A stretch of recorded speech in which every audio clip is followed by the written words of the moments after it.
sin avisarle no solamente a la ciudadanía, sino ni siquiera a sus segundas líneas partidarias, se reúnen a solas y en secreto y firman un pacto que cambia la historia de un país, esa lógica de la representación que está sin duda establecida en la Constitución Nacional, que dice que los ciudadanos no deliberan ni gobiernan sino a través de sus representantes, con lo cual hay que entender que la representación no es, como dicen los manuales de instrucción cívica, el puente que vincula a los ciudadanos con sus representantes, gracias al cual los ciudadanos, a pesar de no gobernar, de alguna manera gobiernan. No, la representación es el hiato que separa a los ciudadanos de los representantes y que está construido exactamente para que los ciudadanos de ninguna manera gobiernen.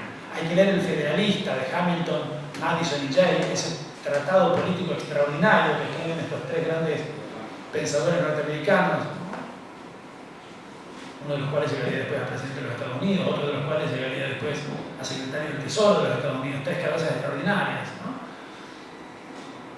Para convencer al pueblo de Nueva York de firmar la convención que crearía a los Estados Unidos, ¿no? Como unión de estados y no como mera confederación que había aprobado el Congreso de Filadelfia. Bueno, esos enormes pensadores piensan con mucha lucidez la idea de representación y no tienen ningún empacho, es decir, la representación no es un puente que acerca a los representantes y a los representados, es lo que nos permite que los representantes estemos de este lado y que los representados no tengan nada que ver con el manejo de la cosa pública.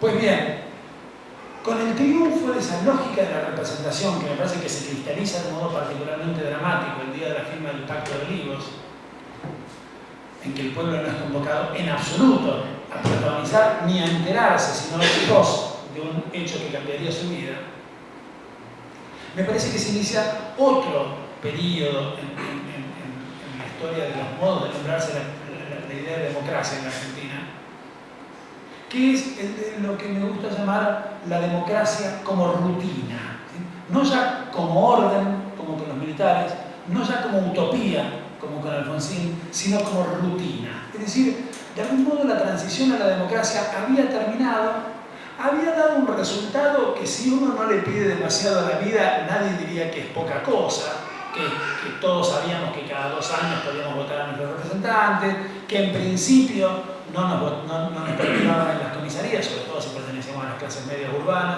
que en principio nuestras garantías estaban más o menos aseguradas, ¿no? Nuestras libertades individuales dadas por la Constitución. La democracia se había deserotizado en el pasaje de los 80 a los 90. La democracia ya no era la cosa glamorosa que era en la retórica encendida y extraordinaria, sin duda, de Alfonsín, para pasar a ser una práctica rutinaria, desangelada, que por comparación con los años de la dictadura, sin duda nadie podía dejar de celebrar, pero que en efecto se presentaba bastante menos entusiasmante que la idea de democracia de los años de la transición. Esa idea de democracia como rutina me parece que domina todo el ciclo de lo que podemos llamar menemismo. Ciclo dominado por una fuerte centralidad de los principios, los valores y las ideas de la economía por sobre los de la política. Si los 80 habían sido años muy politicistas, en los que la política había sido puesta, por lo menos discursivamente, en el timón de mando de la historia, ¿no? Los 90 fueron años fuertemente economicistas, en los que la política funcionó en efecto como una función derivada de las fuerzas de la economía. Comparo 2 escenas nomás que recordamos todos. Yo me acuerdo muy bien, porque además me acuerdo muy bien las circunstancias precisas en que escuché por televisión ambos discursos. El discurso en que Juan Vital-Surruil anunció el plan Primavera, creo que, no, el Austral, que fue el Austral, en 1985, si me acuerdo bien, presentado antes del discurso de Surruil por el presidente Alfonsín, y el discurso en que el ministro ¿cómo se llama? López Murphy presenta su plan de ajuste presentado por el presidente de la Rúa. Recuerdo muy bien ambas escenas y recuerdo muy bien las circunstancias en las que escuché ambos discursos. Cuando Alfonsín presenta a Surruil, hace un discurso extraordinario, mira las cámaras y hace uno de esos discursos alfonsinistas formidables de la democracia, de no sé qué, y de los tiempos, y de que si nosotros triunfamos, nuestros nietos nos van a honrar como nosotros honramos, y papá. Un discurso extraordinario para presentar después los aspectos técnicos del plan que iba a presentar el ministro Surril. Yo me acuerdo que escuché ese discurso con un grupo de militantes, era un militante universitario, yo en Rosario, con una banda de compañeros que escuchamos en el departamento de una de las compañeras, me acuerdo perfectamente el discurso. Y me acuerdo además que siendo tipos que estábamos interesados en la política y que siendo tipos que queríamos saber de qué se trataba y todo, cuando terminó de hablar Alfonsín, apagamos la televisión y nos pusimos a comer pizza. No por desinterés, sino porque entendimos que lo importante había sido dicho. Lo importante era la voz del político, después de lo cual el economista venía apenas a dar precisiones técnicas menores. Muchos años después, en la casa de mi amigo Horacio González, un día que le estábamos haciendo una entrevista a mi amigo Oscar Landi, pocos meses antes de la muerte de Oscar, para la revista El Ojo Mocho, recuerdo perfectamente las circunstancias, escuchamos el discurso de López Murphy presentado por De la Rúa. Igual que Alfonsín con Surril, De la Rúa presentó a López Murphy. Y lo que dijo De la Rúa fue lo siguiente, cito, los dejo con el ministro López Murphy. Fin de la cita.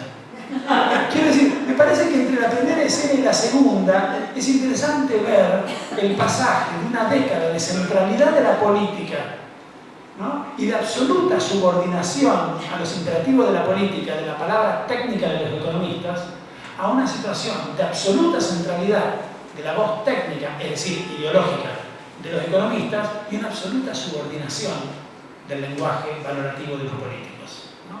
Bueno, me parece que ese es el tono creciente, además, menciono esta anécdota que casi sobre el final del siglo, pocos meses después se derrumba De la Rúa y terminan los 90, ¿no? Me parece que esta lógica creciente de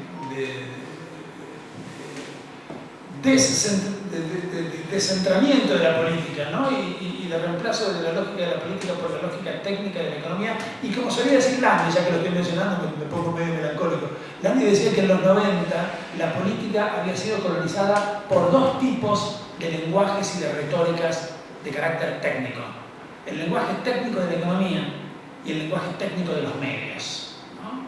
Si uno recuerda la retórica de Alfonsín, a quien escuchábamos por televisión, sin embargo la retórica de Alfonsín no era una retórica televisiva, era una retórica absolutamente pretelevisiva, era una retórica de frases largas, era una retórica de viejo líder cívico callejero, eran largas argumentaciones sobre el modo en que la subalimentación de los niños del interior producía deterioro de largo plazo, ¿no? Y eran enormes frases, enormes construcciones de alta densidad intelectual, y ningún mocoso de 18 años detrás de las cámaras le hacía signo de que redondeara al doctor Alfonsín, ¿no? Porque allí estaba la palabra importante que la televisión, que dicho sea de paso, venía en el 83 fuertemente desprestigiada por el descubrimiento popular de su complicidad con la mentira oficial de la Guerra de las Malvinas, ¿no? Entonces la televisión venía golpeada, la política, después de 8 años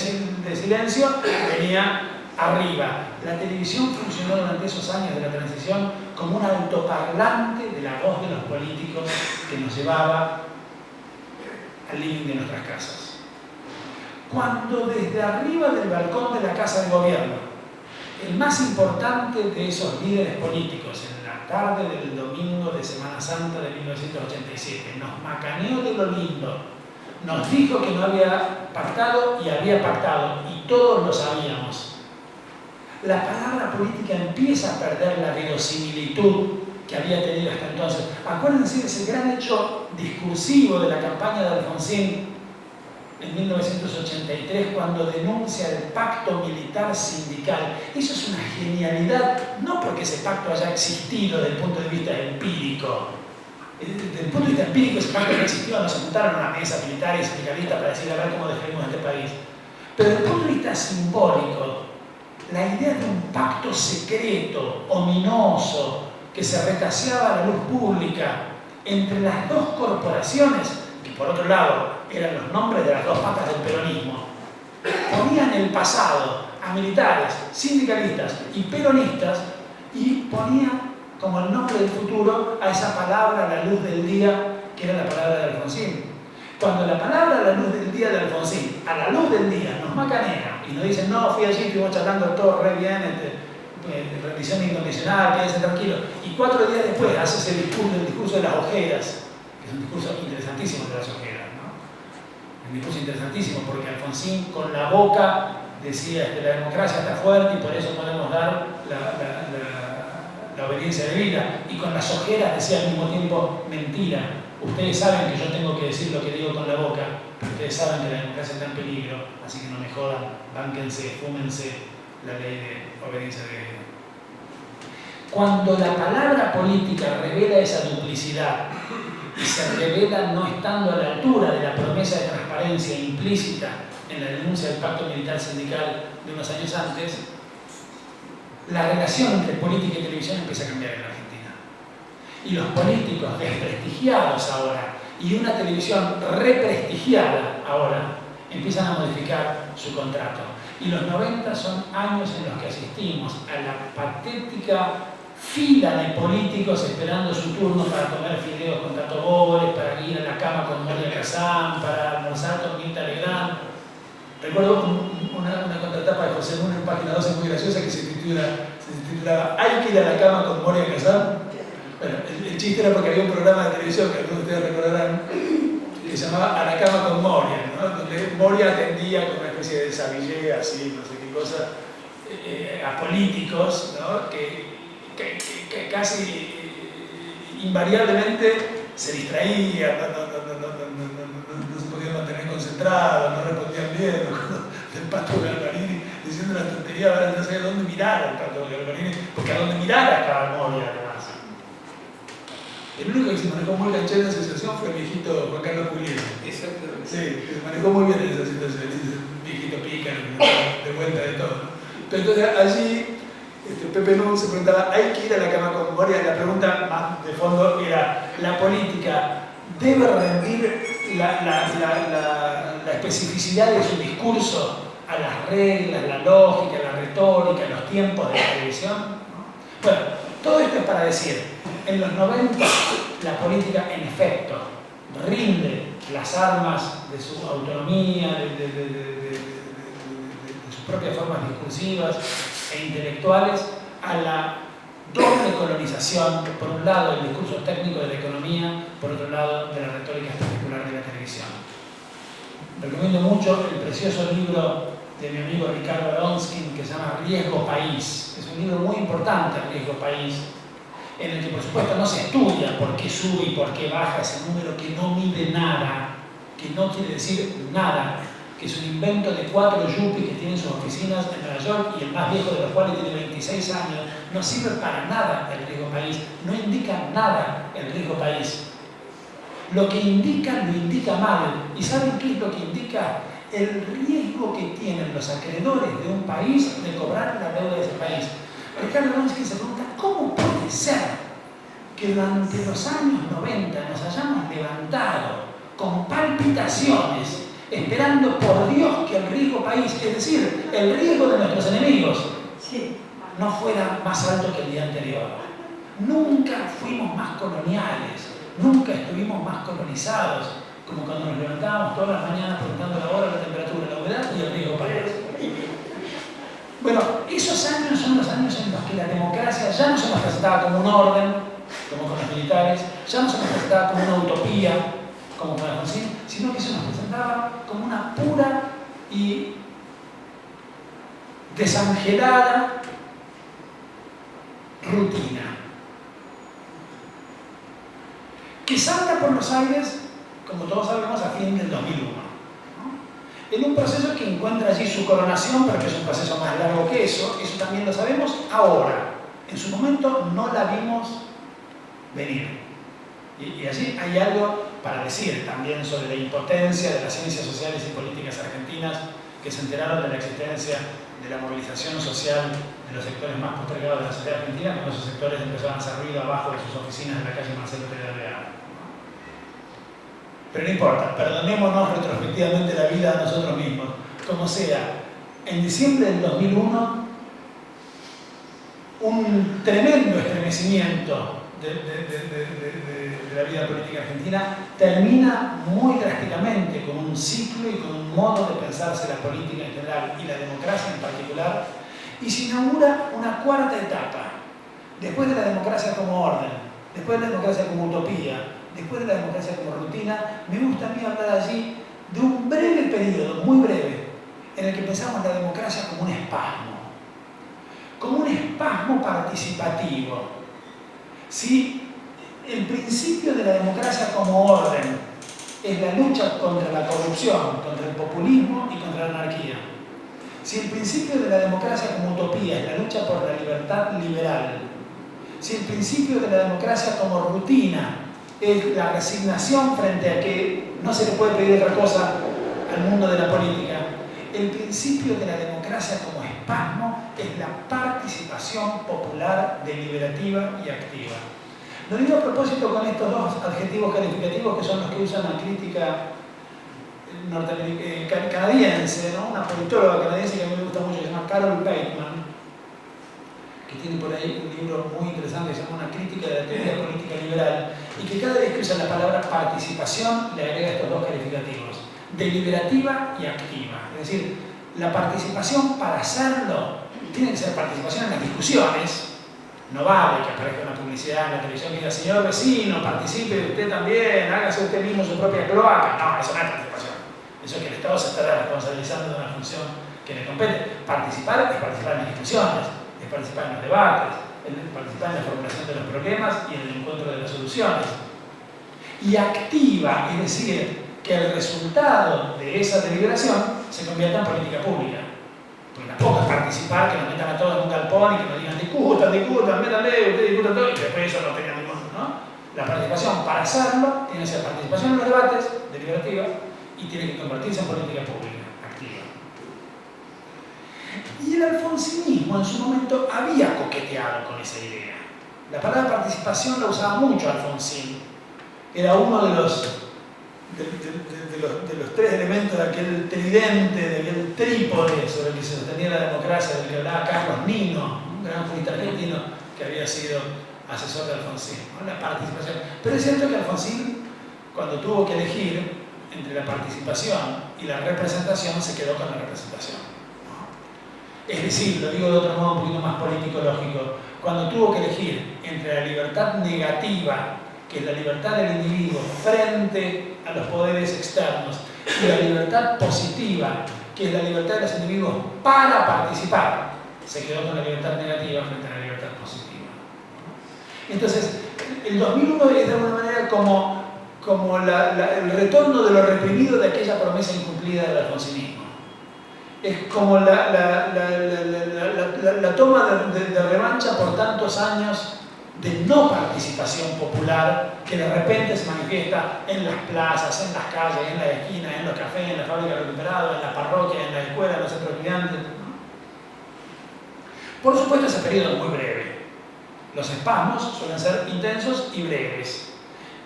Y además no podríamos reprocharnos que haya sido breve, y es bastante razonable que haya sido breve. Eso lo vieron bien los viejos liberales del siglo XIX, lo vio bien Benjamin Constant, por ejemplo, que cuando opta por la libertad negativa o de los modernos, como dice él, frente a la libertad positiva o de los antiguos, dice: no hay ninguna sociedad que se banque estar discutiendo todo el tiempo. Los griegos podían hacerlo por una razón muy sencilla, y es genial lo que dice aquí Constant, razonando en 1819 casi sociológicamente. Los griegos no tenían que laburar, dice Constant, tenían esclavos. Pero claro, yo también tengo esclavos, sí, en el agua, y dime, Sócrates, ¿qué es lo bello? Bueno, mira, Glaucón. Claro, si no tienen que laburar. Ahora, nosotros somos burgueses, no esclavistas, dice Constant. Nosotros tenemos que laburar, tenemos que tener nuestra fábrica, explotar a nuestros obreros, evadir nuestros impuestos, somos gente muy ocupada. Entonces no podemos estar todo el tiempo deliberando en la plaza pública. Y estamos dispuestos a ceder esa autonomía a a un tipo o una serie de tipos hasta que le podemos pagar un sueldo. Usted gobierno, le pagamos sueldo al presidente, diputado, lo que sea, no nos afane, cada 2 años lo reelegimos o no, que haya mecanismos de control, pero gobiernan ustedes, incluso porque las sociedades se vuelven cada vez más complejas y sería un despelote que de resolver a partir de la deliberación popular todos los asuntos.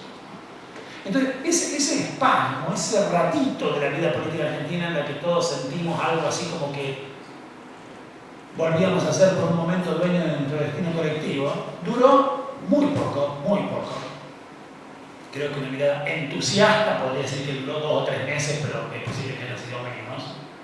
No que no hayan quedado restos, flecos, como decía nuestro amigo David Viñas, ¿no? Flecos de ese momento tan intenso, pero el momento de participación masiva, digamos, de la ciudadanía en las calles fue muy breve y fue siendo reemplazado por una cosa que empezó a fraguarse en el 2002 y que terminó de fraguarse de un modo que a mí me resulta muy interesante, que creo que marca una experiencia política originalísima en la historia argentina a partir del 2003. Yo ahí diría que aparece una nueva y la última en esta tipología que estoy presentando, una teoría, no es una gran teoría, lo podemos llamar una teoría Oldsmüller. Es decir, el otro día me tomé unos Oldsmüller de más y se me ocurrió esto. Hay teorías mejores, pero a mí me alcanza para Oldsmüller, entonces para la próxima me compro un wiki mejor y les traigo una teoría como la gente. Pero esta, producto de la ingesta indebida de un vaso de más de Oldsmüller, permite esta clasificación en distintas formas de democracia y llega a la última, que es la de los años 2003 para acá. Donde yo diría que la idea de democracia no tiene una presencia tan central en la discusión pública como otra idea, derivada sin duda de la palabra democracia, que es la palabra democratización. Yo creo que del 2003 por acá, tanto la retórica oficial, como nuestra discusión cotidiana, como nuestra discusión periodística, y en bastante menor medida la discusión académica, que creo que una vez más estuvo en deuda con lo interesante que estaba pasando en este país, durante los años en los que este país pasaron las cosas tan interesantes que pasaron entre el 2003 y el 2015. La academia me parece que lo registró poco y lo pensó mal, y no es la primera vez. Y eso nos merecería todo tipo de otras consideraciones que no vienen al caso, pero en todo caso me parece necesario reflexionar sobre los destiempos entre la vida política y la vida del pensamiento sobre la política en la Argentina. Los destiempos y la ideología de ese destiempo, ¿no? Pero yo diría que la palabrita que dominó los modos de representación y de autorrepresentación de ese proceso que nace en el 2003 es menos la palabra democracia que la palabra democratización. Es decir, pasamos de una idea de la democracia como orden, como utopía, como rutina y como espasmo a la idea de un proceso de profundización de la democracia, que es la profundización, radicalización, universalización de un conjunto de cosas, sobre todo querría decir, para simplificar, 2. Por un lado, la libertad, a la que ya me referí y de la que ya di 2 tipos, voy a dar ahora un tercero. Por otro lado, de algo fundamental en el imaginario kirchnerista y en la política argentina de los últimos años, que son los derechos. Estas 2 palabritas, la palabrita libertad y la palabrita derecho, son palabras fundamentales de la historia de la teoría política y son ambas palabras bastante difíciles y llenas de debates y llenas de complicaciones. La palabra libertad, porque no hay un solo tipo de libertad, sino por lo menos 3. De esos 3 ya dije 2. La libertad negativa o liberal, que es la libertad de los individuos frente a los poderes que amenazan sofocarla, y la libertad positiva o democrática, que es la libertad de los individuos para participar en la vida pública con los demás. Yo creo que la primera de esas dos ideas de libertad fue fundamental en el kirchnerismo. Lo quiero decir con mucho énfasis y de un modo casi provocador, pero me gustaría decir una vez más, porque lo digo cada vez que puedo, que el día que se escriba en serio la historia del gran liberalismo político en la Argentina, el kirchnerismo deberá ser un capítulo fundamental de esa historia. No fueron los gobiernos que se dieron a sí mismos los nombres de liberales, sino un gobierno populista, de feos, sucios y malos, el que se animó en la Argentina a eliminar a la figura de las calumnias y las injurias del mapa de las posibilidades de censura estatal, a la sin duda más irrestricta libertad de prensa que haya conocido este país en 2 siglos de historia. Eso es un principio liberal, que jamás los que se llaman a sí mismos liberales, y son apenas malos conservadores, le reconocerán al kirchnerismo. No fue ningún gobierno de los que se llamó a sí mismo liberal, sino un gobierno populista, de feos, sucios y malos, el que se animó a decirle a los miembros de las fuerzas de seguridad de la nación: me custodian la paz y el orden en los actos públicos de protesta contra el gobierno, pero sin llevar pistolas en sus cartucheras. Y había que leer a los diarios que se llaman a sí mismos liberales, pidiendo por favor en sus editoriales que le devuelvan las armas a esos caballeros, que así ya no se podía vivir. La preocupación del kirchnerismo por las libertades individuales es la más grande, sin duda, que hayamos conocido, por lo menos en muchas, pero muchas décadas de historia política argentina. Yo creo que Alfonsín, que conceptualmente estaba más cerca de la gran tradición del liberalismo político, habría querido poder ser tan buen liberal como lo fueron los Kirchner, que estaban muy lejos del ideario político del liberalismo, pero que fueron mucho mejores liberales que Alfonsín. Y les voy a decir por qué. Porque tuvieron más poder. Me parece que la idea de libertad negativa, la idea de la libertad de los individuos frente a los poderes que la amenazan, que a veces es el Estado, pero a veces es también el mercado,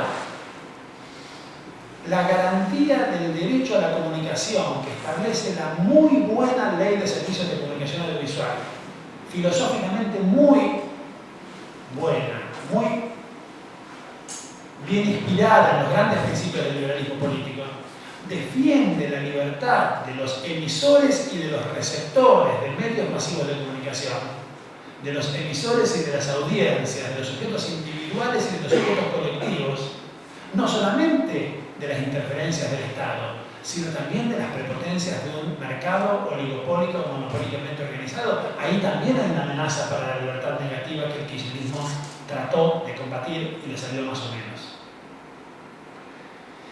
Me parece más problemático decir que el kirchnerismo ya tenía una gran performance en la defensa de la libertad positiva o democrática, es decir, del aliento a la participación popular deliberativa y activa. No que no haya hecho cosas que, si uno quisiera ponerse reivindicativo, podría señalar. Sin duda es muy importante la ley que promueve la organización de los adolescentes en centros de estudiantes en la escuela. Sin duda que es muy importante la baja de la edad a partir de la cual los jóvenes pueden elegir a sus representantes y que eso habilita formas de participación y de debate y de discusión. Sin duda que es muy importante el aliento fuerte dado a la militancia política juvenil. Todo eso sin duda estuvo y es un mérito del kirchnerismo, sin duda, está bien.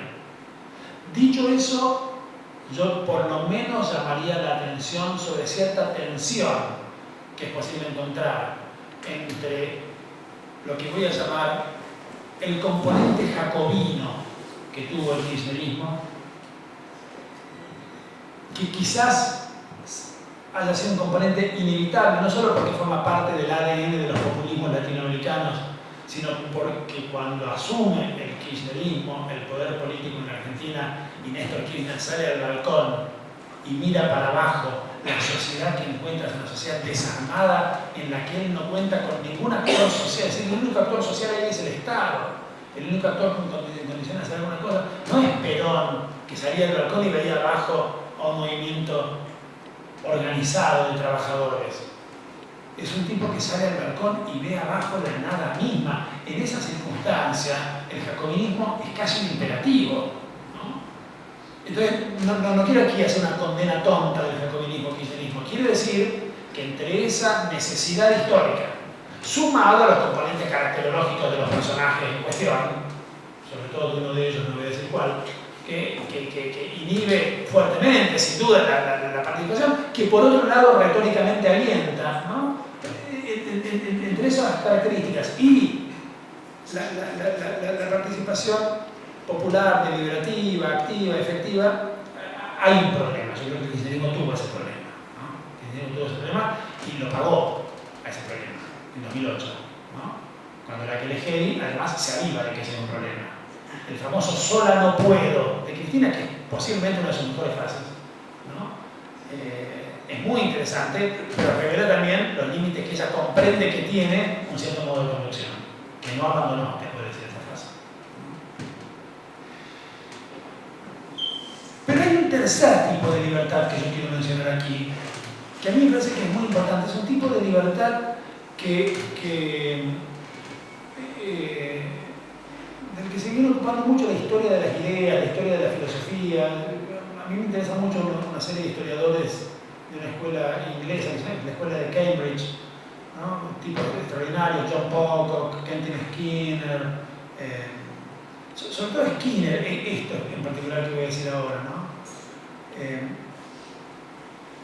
Skinner dice que hay una tercera idea de libertad que es importante, que no es la idea de libertad, y él la recupera en unos autores que aquí no vienen al caso.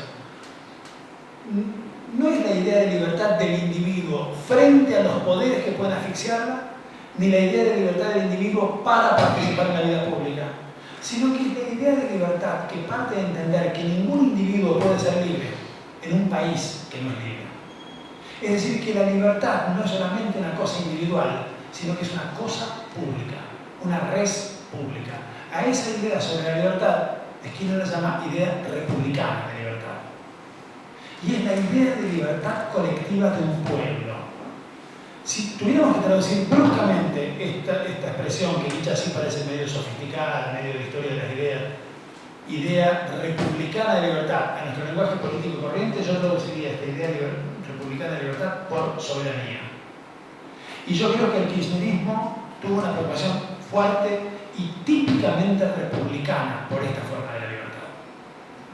El kirchnerismo no solo deberá ser un capítulo importante de cualquier historia bien narrada del liberalismo político en Argentina, deberá ser un capítulo importante de cualquier historia que piense de verdad y no ideológica y publicitariamente la complejidad de la palabra república en Argentina. El hecho de